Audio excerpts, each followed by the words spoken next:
be here at the New York City Emergency Management Department to deliver this important message.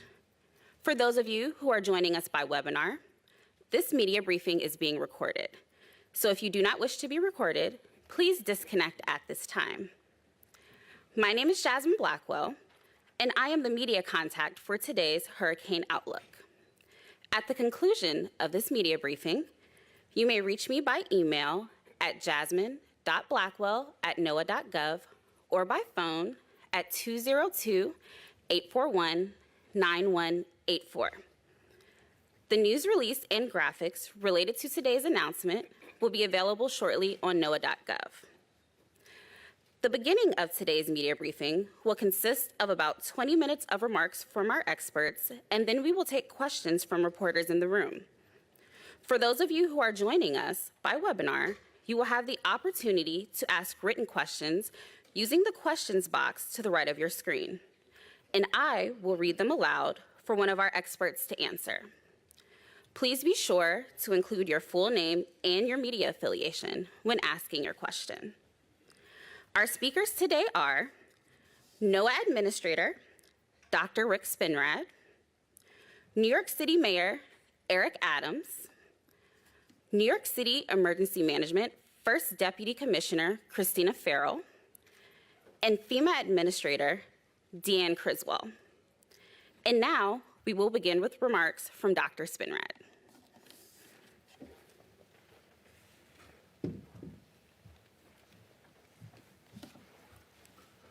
Thank you, Jasmine, and good morning, everyone. First, I want to make sure and thank everyone for joining us today for the announcement of NOAA's 2022 Atlantic Hurricane Season Outlook. It really is a pleasure to be with you today. Mayor Adams, First Deputy Commissioner Farrell, and FEMA Administrator Deanne Criswell, with whom we've developed an extraordinarily effective working relationship. Thank you for that. And I've got to say hello to Commissioner Bray, my old friend as well. Hello, Jackie. Particular thanks to the New York City Department of Emergency Management for hosting us here at this site today. Let me take just a moment and set the stage if I can. We just experienced two extremely active hurricane seasons, marking the first time on record that two consecutive hurricane seasons exhausted the list of 21 storm names. If you go back 2 years, the 2020 hurricane season broke records across the board, and it's the most active season on record with 30 named storms. The 2021 hurricane season, which is the third most active year on record in terms of names of storms, brought us 21 named storms with impacts ranging from the Appalachian Mountains all the way to New England, resulting in over $78.5 billion in U.S. damage. One of those storms, Hurricane Ida, of course, made a huge impact right here in New York City. Hundreds of miles north from where it made landfall, a still powerful Hurricane Ida brought astounding, record-breaking rainfall amounts, up to 9 or more inches in an extremely short amount of time, to much of the tri-state area. Despite early and dire warnings from the National Weather Service, stellar preparation by our partners, the severe flooding resulted in 27 direct drowning deaths, and many of which took place in historically underserved communities. Hurricane Ida emphasized the vulnerability and consequences that tropical cyclones can bring to our coastal and inland areas. But we are encouraged by the continued coordinated efforts of federal, regional, state, city, and local partners to rescue, recover, and rebuild after these events, and as equally important, develop hazardous weather planning and mitigation efforts ahead of the next, which will ultimately lead to a more weather and climate-ready nation. And a decade before Hurricane Ida, Hurricane Sandy brought a devastating 5 to 8 foot storm surge to this region, brought tropical storm force winds, which damaged hundreds of thousands of homes, caused tree and power line damage that resulted in some residents going without power for 1 to 2 weeks, resulted in at least 65 fatalities in the tri-state area, On a personal note, I'm a New York City boy myself, and that storm resulted in the permanent displacement of my then 95-year-old mom from her apartment in Manhattan, and incidentally resulted in more than $80 billion in damages. And of course, that storm wasn't unique. Other notable storms that have impacted the tri-state area included Gloria in 1985, Hurricane Donna in 1960, and Hurricane Carol in 1954. These storms have taught us many lessons. One of the most important is that it's never too early to prepare for the devastating impacts of hurricanes. And while we're here today to preview an outlook of what trends will shape this year's hurricane season, it's crucial to remember that it only takes one storm to damage your home, neighborhood, and community. Preparedness is key to the resilience that we need, and now is the time to get ready for the upcoming hurricane season. So now let's talk about the upcoming hurricane season. NOAA is predicting an above normal 2022 Atlantic hurricane season, which would make this year the 7th consecutive above normal season. Specifically, there's a 65% chance of an above normal season, a 25% chance of a near normal season, and just a 10% chance of a below normal season. For the range of storms expected, NOAA calls for a 70% probability of the following ranges: 14 to 21 named storms with top winds of at least 39 miles per hour. Of these, 6 to 10 will become hurricanes with top winds of at least 74 miles per hour. And of these, 3 to 6 major hurricanes ranked as categories 3, 4, or 5 with top winds of at least 111 miles per hour. Let me say a word about the accuracy of the forecasting and how NOAA's forecasts have improved in recent years to better predict the storms and protect life and property throughout the hurricane season. Since the year 2000, we've seen a 57% improvement in the average 72-hour National Hurricane Center track error in the Atlantic Basin. This can be attributed in part to NOAA's flagship weather model, the Global Forecast System, incorporating things like dropsondes and hurricane hunter flight data into its analysis. Our improved track forecast has allowed us to more accurately pinpoint the area most at risk, which reduces the size of areas that may need to evacuate when a hurricane threatens. This improvement is illustrated in the National Hurricane Center's track forecast cone, also known as the cone of uncertainty, which represents the probable track of the center of a tropical cyclone up to 5 days out.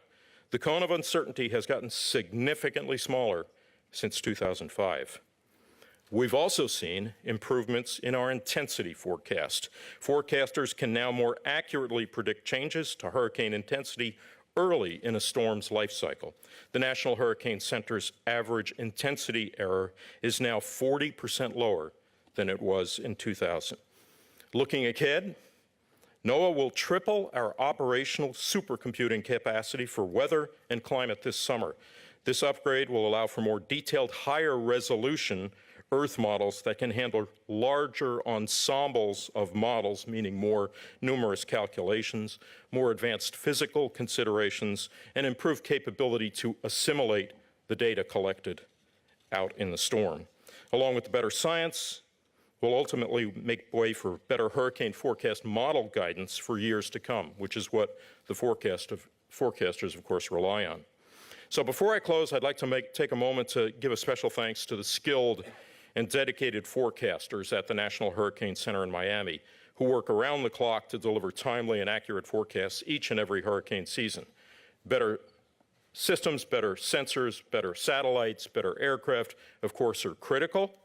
It really boils down to the people who make the forecasts, as well as the hurricane hunters, both ours and those of the U.S. Air Force Reserve out of Keesler Air Force Base, who fly hundreds of hours each hurricane season to support critical hurricane forecasting and research, and the numerous members of the emergency management community who are so critical to protecting lives and property. And last but not least, the forecasters at the National Weather Service forecast offices around the country who work year-round to provide weather forecasts, watches, and warnings that the entire nation can depend on. I also want to call out the experts at the Climate Prediction Center who develop the seasonal outlooks, run the models, assimilate the data, including the hurricane seasonal outlook, which are used as a tool by decision makers and planners and emergency managers and the public when planning for the season ahead. So with that, I conclude my remarks. It is my pleasure now to turn it over to Mayor Adams. Mr. Mayor.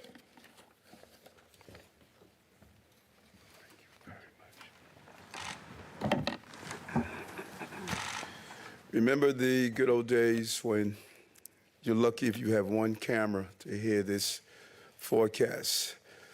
Now we're glued to the TV. We're worried about hurricane seasons because now the hurricane seasons, they have taken an entirely new meaning. And we are concerned about not only the damage to property, but also lives lost.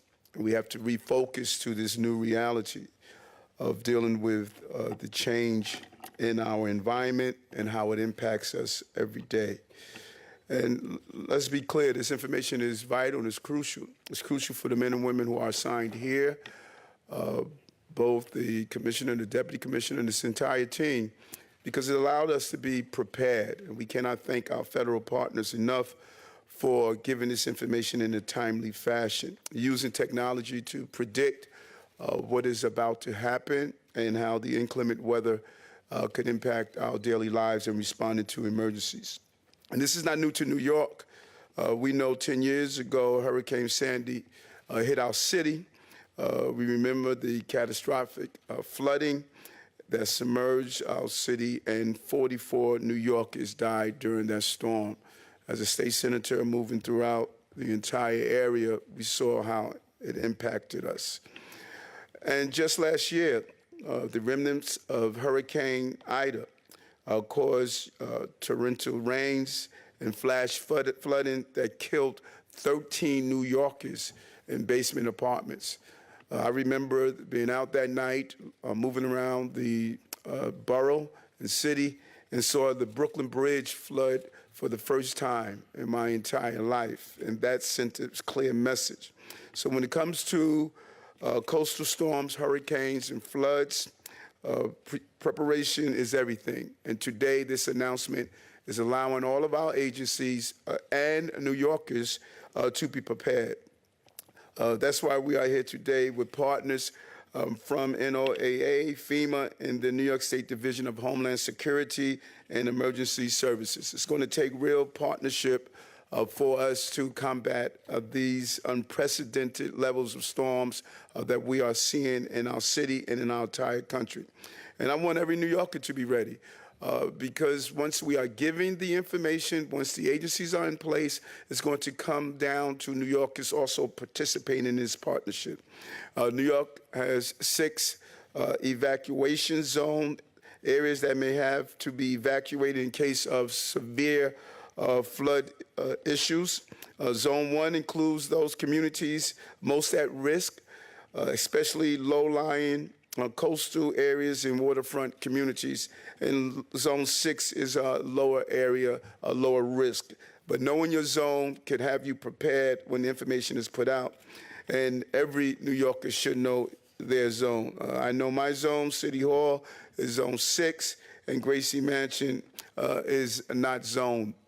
And we are going to do our part to make sure that every New Yorker is using a mapping system will know exactly where their zones are located. Second thing that's important is preparation, proper planning, share with friends and families, have food, have supplies, have go bags, and particularly if your loved one may need some form of medicine, you should be prepared to have it in a go bag or ready to put in a bag. Listen to the warnings and make sure you let your neighbors know exactly if they are not aware of the urgency of a particular storm. And know your neighbors. This is a moment where we should know each other, particularly those who are elders or shut in. We should make sure that we check on them and have a line of communication. We can do it block by block, neighborhood by neighborhood, partnering with our community boards our faith-based institutions. We're going to do a briefing with all of our faith-based leaders as we move into this season to ensure that they're part of the deployment plan. New York City, we know we have the best emergency management team anywhere. In fact, they leave here and they move to other levels. FEMA Commissioner Criswell came straight from her role as the Commissioner of New York City Emergency Management Office. We have the best, and they move to higher levels in their profession. And our New York State Division of Homeland Security and Emergency Services Commissioner Bray came from New York City's emergency management background as well. We continue to move through the system and help the entire country, if not the entire state. With the leadership and the help, we together can ensure that we save the lives of New Yorkers and be prepared. We must be smart, we must be safe, and we must be prepared. And no matter what happens, FEMA, Homeland Security, Office of Emergency Management, we have the backs of New Yorkers in the state. And so I want to now turn it over to our Deputy Commissioner here, Commissioner Farrell. Commissioner?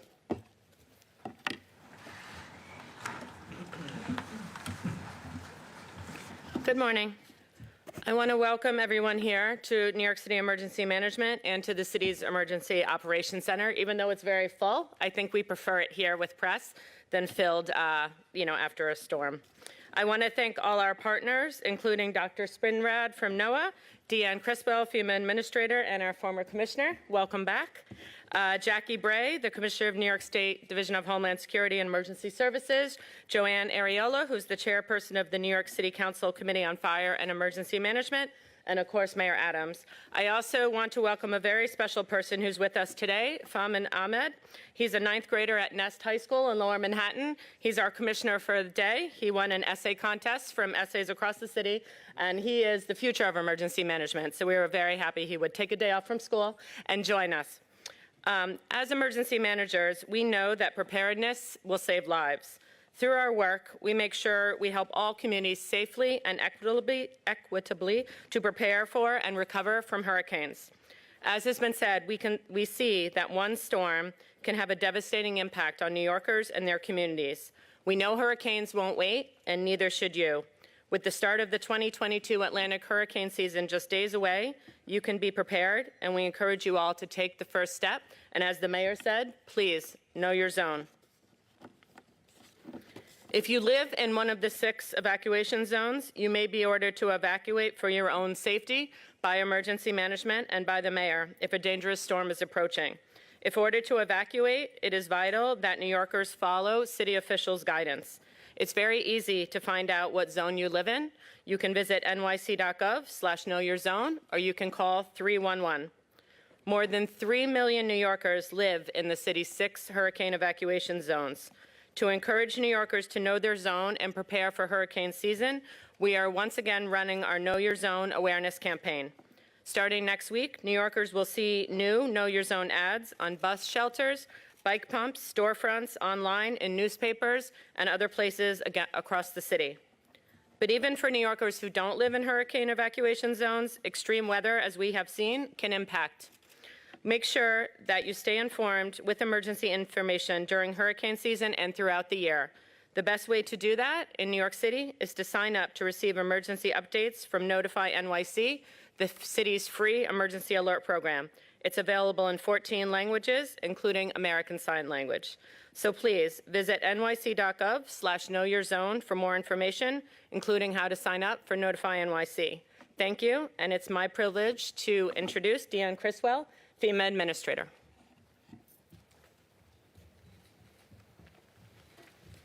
Thanks, Christina. Good morning, everybody. First, I'd like to recognize Administrator Spinrad. Our partnership has been excellent during my time in office, and the relationship that FEMA has with NOAA really helps us get the information out to the public so we can make sure that we are helping people before, during, and after disasters. And I'd like to say how great it is to be back here at New York City Emergency Management. Seeing my old colleagues has really been just such an honor to remember serving here and to be able to come back now in this role. I couldn't be more proud of the amazing work that New York City Emergency Management continues to do every day to help New Yorkers. And Mayor Adams, thank you for joining us today. It's great to see you. And thank you for your ongoing commitment and support of New York City Emergency Management. They do so much good for New Yorkers. As you heard today from Administrator Spinrad, we're looking at another similar season for hurricane preparedness. But that doesn't mean that we should take it lightly, right? As we saw from Hurricane Sandy or Superstorm Sandy, it doesn't even have to be a hurricane to cause such devastation to communities. And so for years, the predictive weather data that we've gotten from NOAA has really helped us, helped FEMA in our ability to support critical decision making, and not just at FEMA, but also at the state and local level. That predictive modeling that they put out and the accuracy that they've been able to improve over the years has made our jobs easier in helping to get information out and warn the public when they're facing these threats. So whether we face 3 storms or 30 storms, I'd like you to know that FEMA, we are ready for this hurricane season. We are going to continue to maintain a very strong forward-leaning presence. We want to be able to make sure that we are putting personnel, commodities, and equipment in place before the storm hits, so we are ready to respond and support the communities that may have been impacted by the storm. We have our commodities pre-staged, ready for rapid response operations, spanning from the Pacific to the Caribbean to the Eastern Seaboard.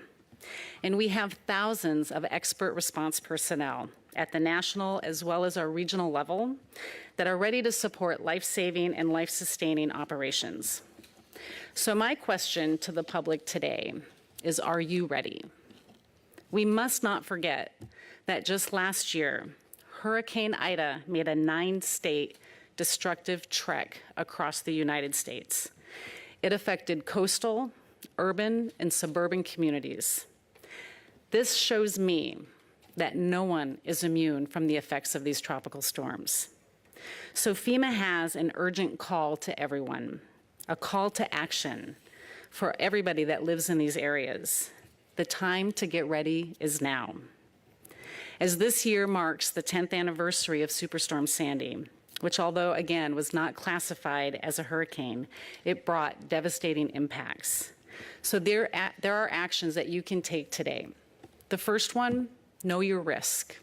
It's incredibly important that you understand what your and your family's risk is. Again, as we saw from Hurricane Ida, from the coast to the Midwest to the Eastern Seaboard, people had impacts across 9 states. Know what your risk is. As you heard from Christina, First Deputy Commissioner, know your zone here in New York City, but across the U.S., know what your risk is. Once you know what your risk is, then you can make a plan to protect your family. It's really important to better understand what your unique risk is going to be and put that plan in place for if you have to evacuate, where are you going to go? How are you going to communicate with your family and your loved ones? What do you need to take with you?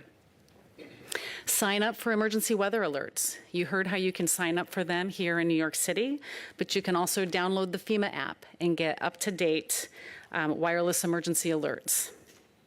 And then finally, and I think one of the most important pieces that I can share, is listen to your local officials. Listen to them when they tell you to evacuate or shelter in place. It's incredibly important that you follow their advice because it's also going to protect you and your family, but it will also allow our first responders to continue to do the important work that they need to do.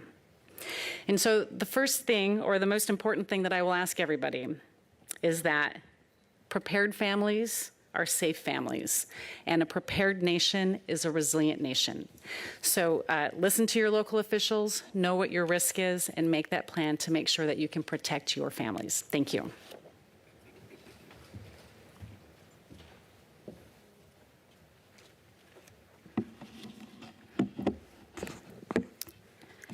Thank you, Administrator Criswell.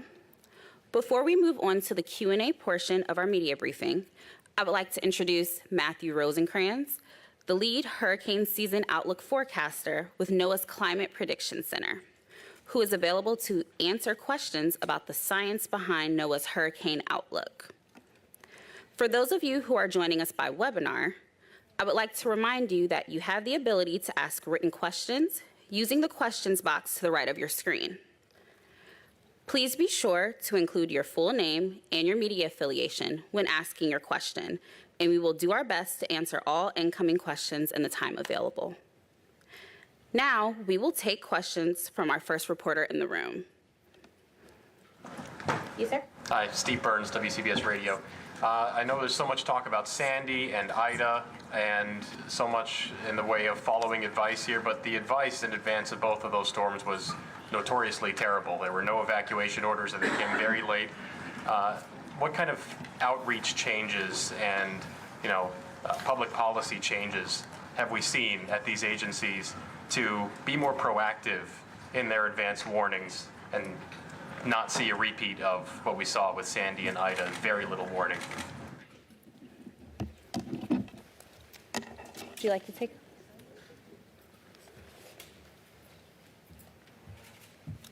Hi, thank you for the question. So for Hurricane Sandy, there actually was a citywide evacuation. We had different zones at the time, but we evacuated several 100,000 people. We have learned a lot since Hurricane Sandy. As you noted, a year ago we had Hurricane Ida. There was not an evacuation put in place. We had not seen rain like that. What happened overnight, the multiple inches per hour, but we know it'll happen again. We have done a lot of work with our federal partners, city, state, everyone. We started enhanced messaging right last September as we saw weather in September and October, and we've been doing that.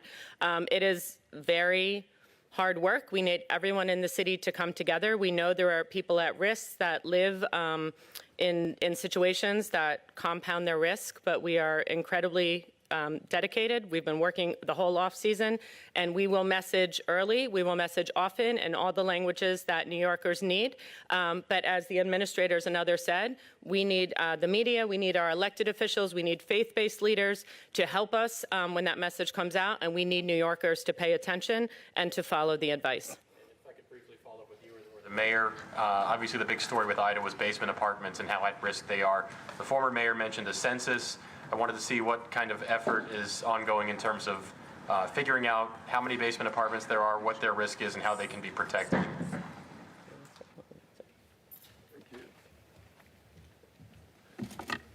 Still underway. We want to legalize basement apartments. There's legislation pending now in Albany. We hope we get the support from our state lawmakers to make it happen, but we're still underway of getting the exact total and count of those basement apartments.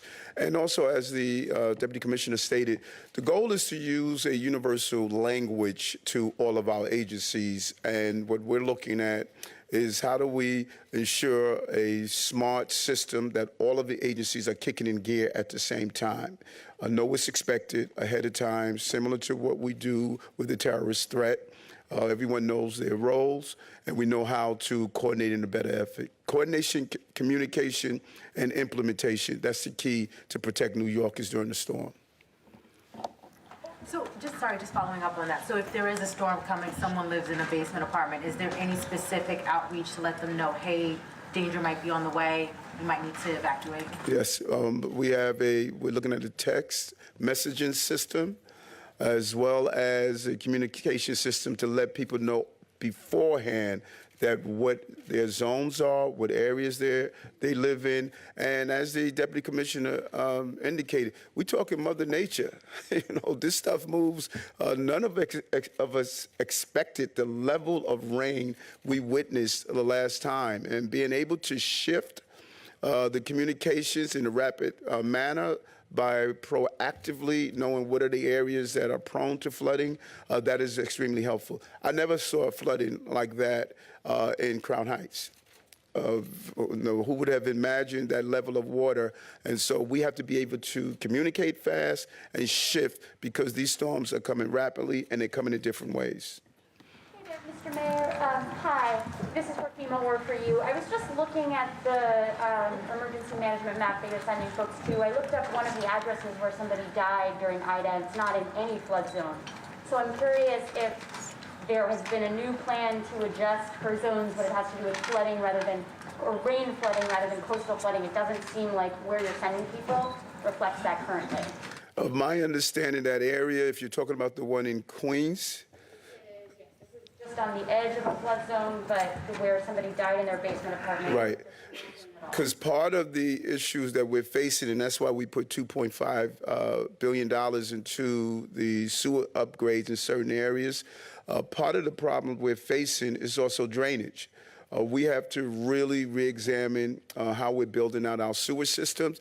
We may be building out some of our sewer systems based on storms of the past and not storms of today. If we cannot get rid of the water, this flood zones is going to deal with those dangerous areas based on how the normal flooding areas, but if we don't do a good job in catch basin cleanup, making sure the sewer systems can handle the water. There's so much more we have to do inland that we are moving towards to correct. Maybe for FEMA then, would the warnings go to people who aren't in any zone then if they're in low-lying areas that might flood from rain? Is that, thanks, Mr. Wright. Yeah, I think what I would say is when we talk about evacuations for flooding from hurricanes, we're typically talking about storm surge inundation. And so the flood zones are based on the type of inundation that we can expect and the flooding that we can expect from storm surge, because the majority of fatalities that we see from hurricanes come from storm surge.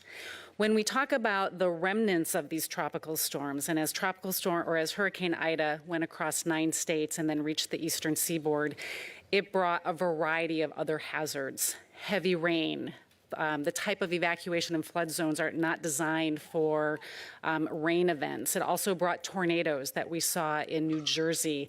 And so again, it's incredibly important that individuals take the time to understand what their risk is. And if they live in a place that only has one form of egress, it's incredibly important that they listen to the potential threats that might be coming to their area so they can take appropriate action.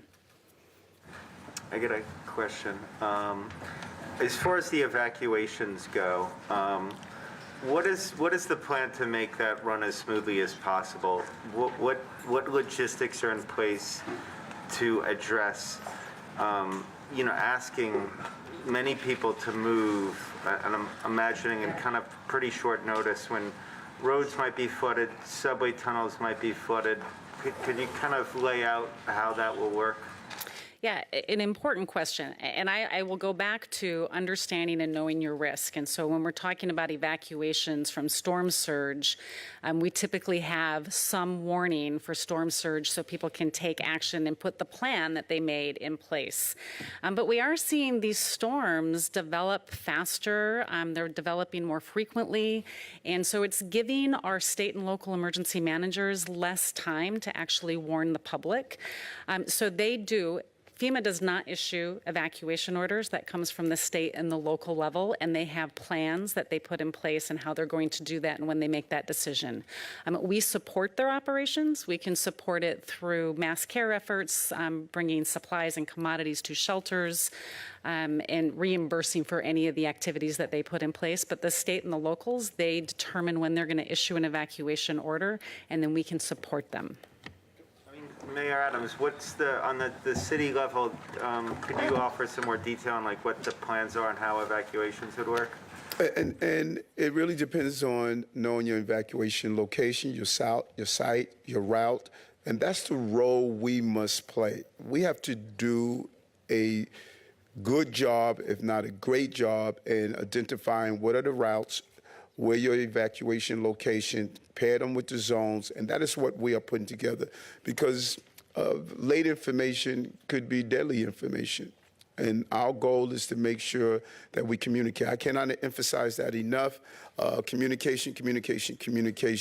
And knowing what that information is early allows us to do a proper job of evacuating and the routes to take. If you're living in the Rockaways, if you live in Coney Island, if you're living in those coastal areas where there's historical problems, we want to make sure we evacuate appropriately.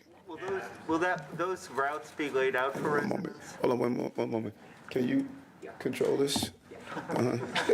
Just one quick Because you know how you guys come sometime. In the zone plan, you guys have the 6 zones. Each zone will, residents get like a sense from the city, these are the available routes you should use, or these are the ones you shouldn't use? Yes. Thank you. Hold on. We're going to do this through one person. What is your plan B if 421 dies in Albany? What is your plan? We're doing on topic first. We're going to come back. If I could just jump in, for the reporters in the room, we'd like to make sure that we have time to ask questions specifically about the hurricane outlook, which is what we're here to announce today. So I'd like to take this question here from Al Roker. Mayor and FEMA administrator, just curious, you were talking about storm drains, things like that. It's all based on what's happening now, modeling now. Climate change obviously is changing that. What plans are you making in coordination with FEMA to look ahead towards what is going to be happening? Such an incredibly important question. We're seeing these storms happen more frequently. They're lasting longer. I'll go back to even Hurricane Ida again. As it became a Category 4 hurricane, then it stayed a Category 4 hurricane for 4 hours over southern Louisiana. I mean, that's just remarkable, causing incredible amount of damage. But we're also seeing the increase in the rapid intensification of our wildfires. And so we're seeing such a dramatic change in the type of weather events that we're facing as a result of climate change that we really have to get ahead of that. And so one of the biggest things that we are doing, that FEMA is doing, is putting a lot more emphasis on the other parts of our mission, which is about preparedness and mitigation. Individual preparedness, incredibly important, as we've already talked about, but reducing the impacts that we're seeing from these storms. As we work to try to change the effects that we're seeing from climate change, we have to be able, in the meantime, reduce the impacts that we're seeing from the severe weather events. And that's why we were given close to $5 billion last year to put forward to communities, such as New York City received one of the BRIC projects to help reduce the impacts that we're seeing from climate change. We have to continue to do that. And we're doing a lot of outreach, especially to communities that maybe haven't thought about the types of projects that they can do and the types of mitigation efforts that they can do, because we want to move away from this incremental approach to hazard mitigation, this house-by-house kind of approach. Incredibly important, and we still have to do that, but we also have to look at it from a system, as a community, and what can we do to better protect an entire community so we can reduce their impacts that they're seeing from these types of weather events. More on topic. I'd like to now take some questions from reporters that are joining via webinar. Our first question from the webinar comes from Jared Silverman with WFAB. Jared is asking, to what do you attribute the uptick in active hurricane seasons in the Atlantic in recent years, specifically the role El Nino, or lack thereof, plays in the forecast and outcome? Yeah, thank you. That's actually a really nice segue to the comments you just heard from Administrator Criswell. So we are in an active period. We've been in active periods before. The 50s and early 60s were an active period as well. There are certain ingredients, if you will, that drive the intensity and the frequency of hurricanes. Whether we're in a La Nina cycle or an El Nino cycle, climatological effects is one of those. We are in a continuing La Nina cycle right now. Impacts on things like the temperature of the ocean in the Atlantic, which is higher right now, also affect that. And if we have a particularly active West Africa monsoon season, as we do now, that also affects it. So those are the kinds of factors that we're looking at right now that play into the outlook that you just saw. Thank you, Dr. Spinrad. Our next question from the webinar comes from Andrew with Fox 4 in Fort Myers. The question is, with the forecast of 3 straight years of an above normal hurricane season, how is climate change impacting our hurricanes? Dr. Spinrad or Matt? So I think I just answered that, but I will add that as a note of caution, we can't simply point to a particular storm, whether it's a strong storm like Ida or any others, and say, there, that is climate change. The attribution is more in the patterns, the tendencies, the mode that we're in. And so the factors I just alluded to, which are a component of climate change, that La Nina impact, the warming tropical ocean waters, the West African monsoon, are the climatological factors that we're looking at that affect this outlook.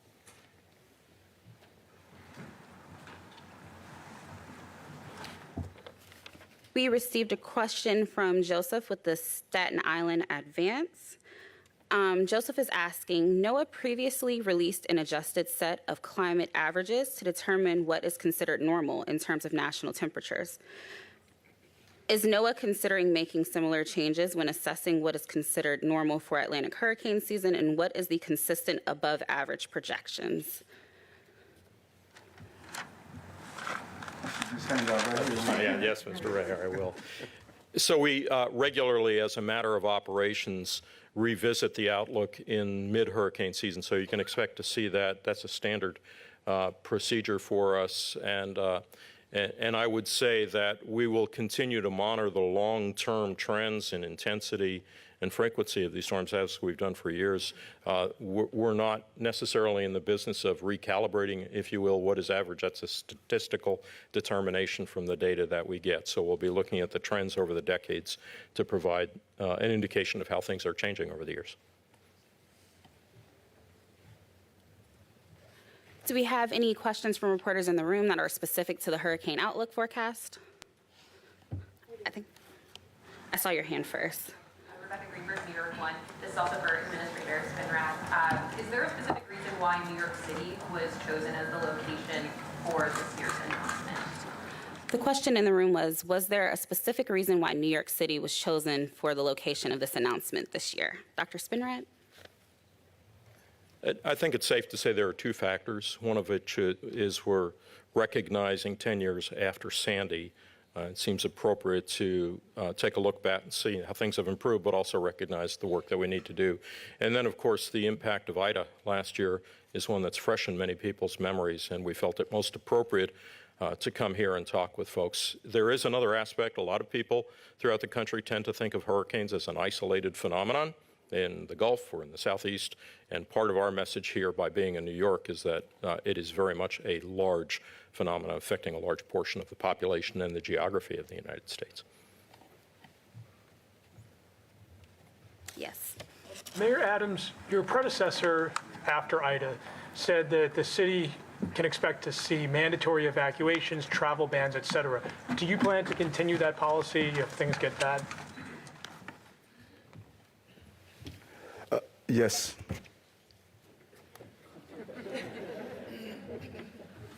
Okay, we'll take our next question from reporters that are joining us via webinar. Can you please talk about the factors that went into the forecast? La Nina, sea surface temperatures, loop current. This will be the 7th above average hurricane season. What's driving that? And that question came from Jenny with WLRN Public Radio. Sure. So the main factors that we looked at for the hurricane outlook, the above normal sea surface temperatures in the Atlantic, which are still above, the ongoing La Nina right now, the latest weekly value for that was -1, and that's forecast to stay throughout the entire hurricane season. We've also looked at the winds over the Atlantic Ocean, which are more favorable for the disturbances that come off of Africa to develop into hurricanes. So that more favorable environment just leads to a little bit tilting the odds to having an above normal hurricane season.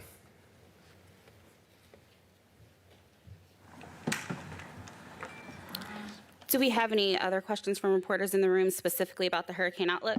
Yes. Yeah, I'd love to know what, from the new normal report that was released from the last administration that Mayor Adams just said he was following, has been done to protect New Yorkers since Hurricane Ida. This press conference has been a lot about personal responsibility and preparedness, but what has the city, state, and federal done to protect New Yorkers since then? The question is about a report that was released last year about the new normals. What has the city, state, and federal partners done to protect New Yorkers since then?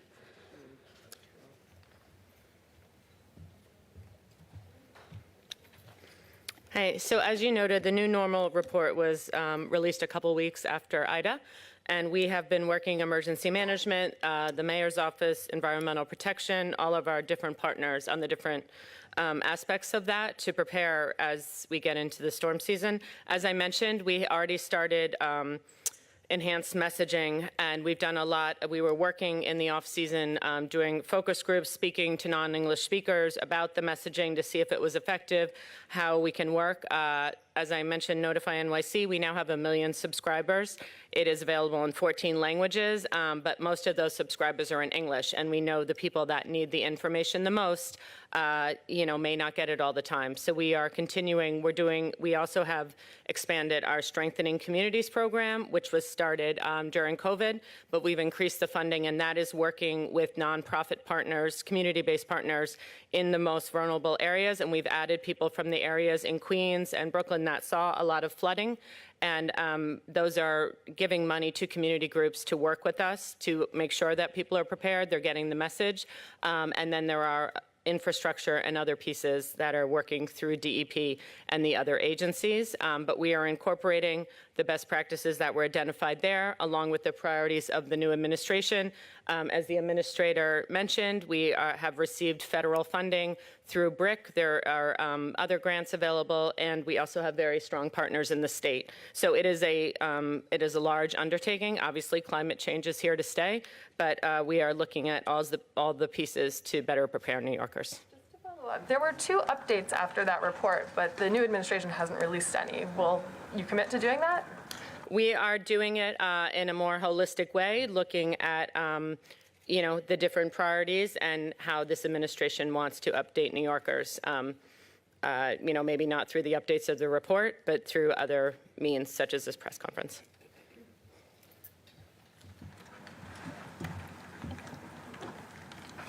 Our next question comes from Maggie Astor with the New York Times. The loop current looks similar this year to the way it did in the 2005 Atlantic hurricane season, when several hurricanes underwent rapid intensification over a warm loop current in the Gulf.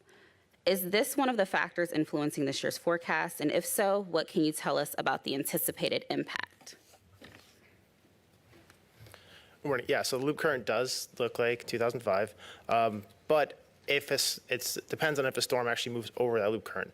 And forecasting the track of storms, the specific track of storms, it's not something we can do beyond the about a week time frame. So whether or not a storm moves over the loop current and it actually impacts it and helps it undergo rapid intensification, it's not something we can address at this far of a lead time.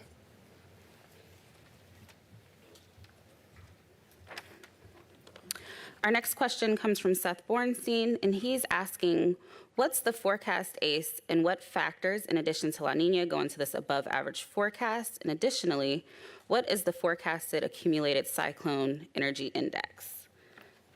Matt, do you want to take that one?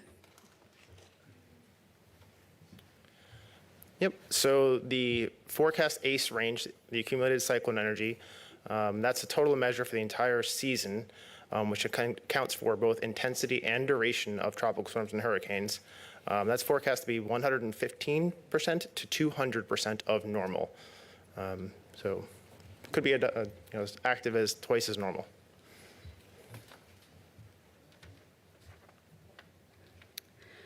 Our next question comes from Andrea with the Houston Chronicle, and she's asking, will the Saharan dust affect this hurricane season, and if so, how? Matt?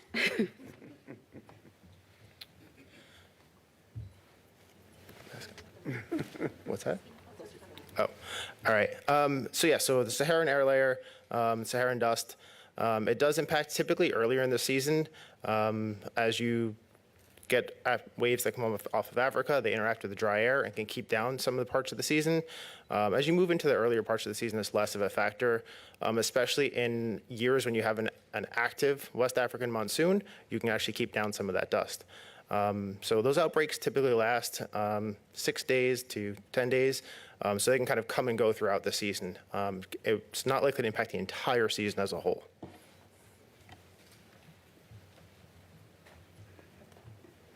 And Matt, this last one will likely be for you. If you could tell us why NOAA chooses to use a range for storms expected. For example, why are there 14 to 21 named storms expected this year? That question comes from Justine with The Verge. Sure. NOAA uses a range rather than a specific number to account for some of the uncertainties in making these forecasts. They're made based off of measurements of the ocean, measurements of the atmosphere, and we don't have exact measurements of those on the entire planet all the time. There's a lot of uncertainties in that. There's uncertainties in the weather models that we run. There are calculations made with certain assumptions, and they don't account for every single possibility. So these forecasts are given with an accuracy range of about 70%, and then we've been pretty solid getting close to that every year since about 2008. So thanks. Thank you, Matt. And that appears to be our last. Sorry, we have one more question in the room. Hi, Mr. Mayor, you said that you want to make changes to the landmark climate laws in the future, the ones that are required to retrofit large buildings. How do you square that with, talking about these kinds of the greater impacts that climate change is going to have on the city? And also, do you still think that the law should be amended to give the property owners more? You talking about local law 97? Okay, I didn't say that. Next. All right, so we are now out of time for the day. So I'd like to thank you all for joining us, especially NOAA Administrator Dr. Spinrad, Mayor Adams, First Deputy Commissioner Farrell, Administrator Criswell, and our lead hurricane season forecaster, Matthew Rosenkranz, for joining us today. If there are any additional questions or we were unable to get to your question before the end of the session today, please do not hesitate to reach out to me. Again, my email is jasmine.blackwell@noaa.gov, and I can also be reached by phone at 202-841-9184. If you don't already have it, the news release along with the accompanying graphics are already available on noaa.gov, and the live stream from this call will also be available online, linked in our press release later this afternoon. Thank you all and have a wonderful day. Stick around, we'll do off-topic questions.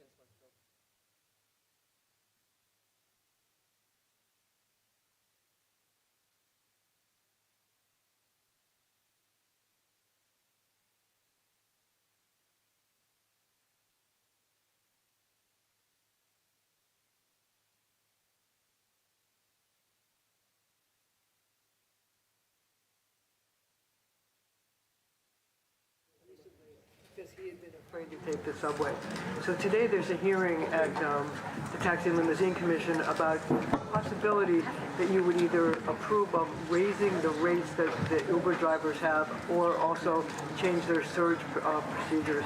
The question that a lot of people are raising is why would you want to do that at a time when people are afraid to take the subway, and a lot of communities, the Asian community for example, have written letters saying that they want the prices to be held down because they want to be able to take Uber, Lyft, and other four-ride vehicles because they're just afraid to get on the subway.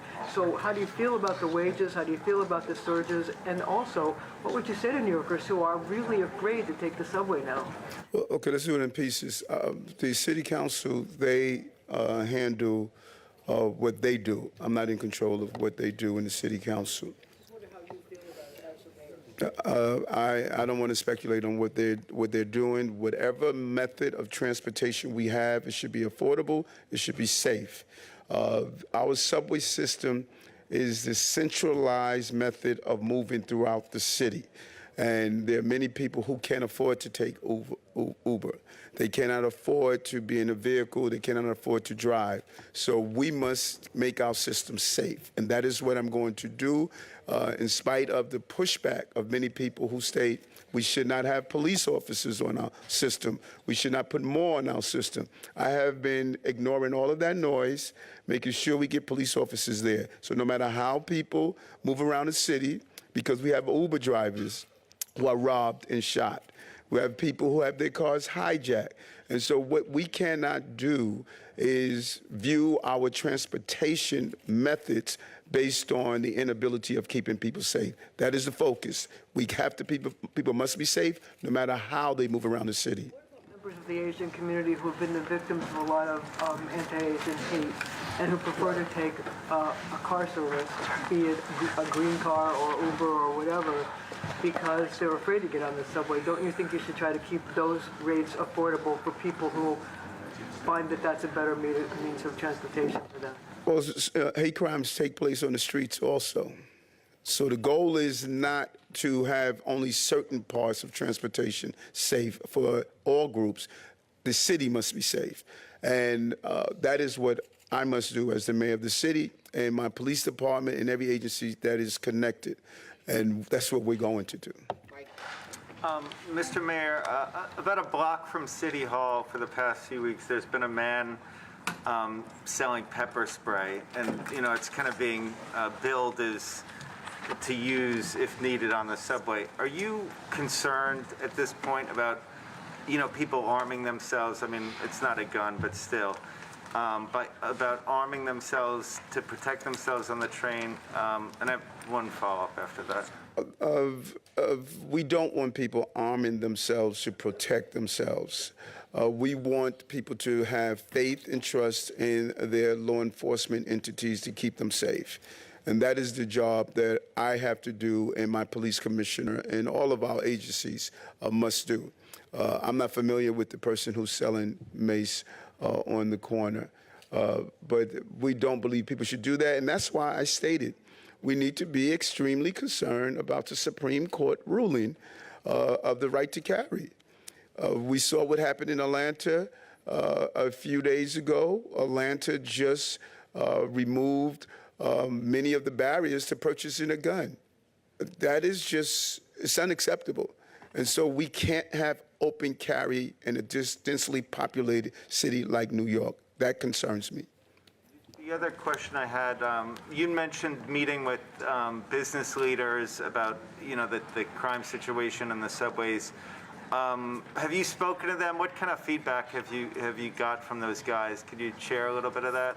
Well, prior to taking office, I started the process of fostering a good relationship with our business leaders in the city. That was important to me because businesses hire low-wage employees, middle wage, high income, and that's the financial ecosystem that we must support, as well as speaking with small business owners. We've had meetings with small business owners because not only are the large corporations employees using our subway system, but if you work in a restaurant, you take this train to and from. When I'm on the train, I speak to restaurant employees. I speak with people who are messengers. And so the goal is we're meeting with our large companies and our small companies. We're rolling out, giving them information on what happened here, giving them information on our deployment plan in our subway system, update them on our encampment issues, because that was one of the #1 issues we heard about on the subways, homelessness, encampment. That was a real problem. So we want to give them information, keep them informed on what we're doing, and really just have an open dialogue with our companies. They are saying the same things. Their employees are concerned about the safety on the subway system. And we are addressing that every day. Look, in the city, gun arrests have gone up.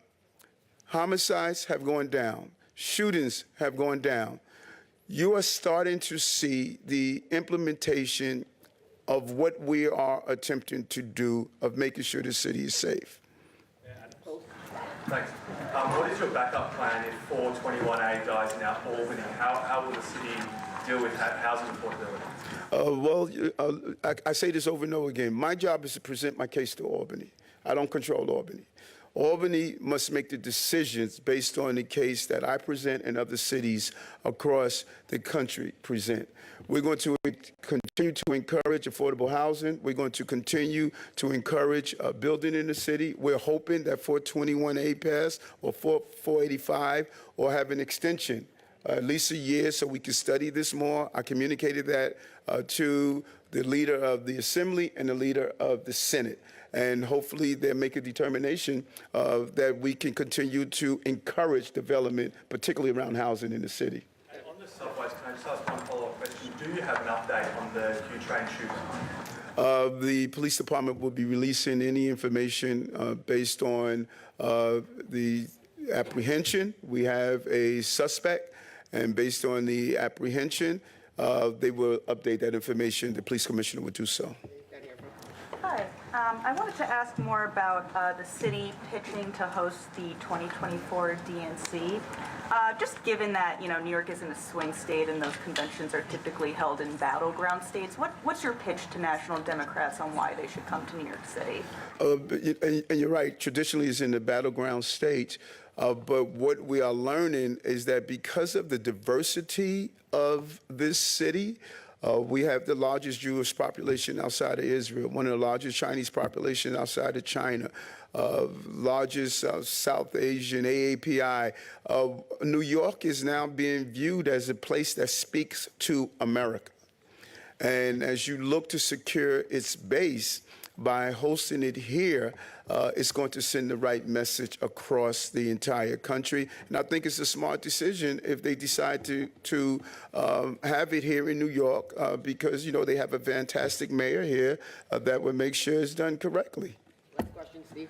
Mr. Mayor, on mayoral accountability, we're seeing the initial reports of an agreement starting to coalesce in Albany around 3 years and 3 additional members on the PEP. Wanted to see what your general feelings are about that, specifically on the PEP. I know you've said, you know, that's central to the accountability portion. Does that additional 3 members tilt the scale in any way? 2 things. One, that we don't know the final outcome. You know, I know Albany. Albany, this is the week where so much gets done. And we don't know the final outcome. There's a lot of rumors coming out of Albany. We have been having great conversations with both leaders, electeds. You know, many people talked about our plan of how we communicate with Albany, but we got so many wins. You know, one day we're going to realize that, you know, I got this. You know, and so mayoral accountability is important. We have a great chancellor, and we are hoping that they come across and realize that we should be in charge of the school system and be accountable to New Yorkers and parents. And so we're waiting for the final outcome. And there's a lot of rumors coming out right now. We don't know until that bill is passed and the session is over. This is the last week. And lastly, you know, in school, when I came every day, they gave me a gold star. You need to get a gold star. You had all our press conference. You know that? Thank you all. Thank you.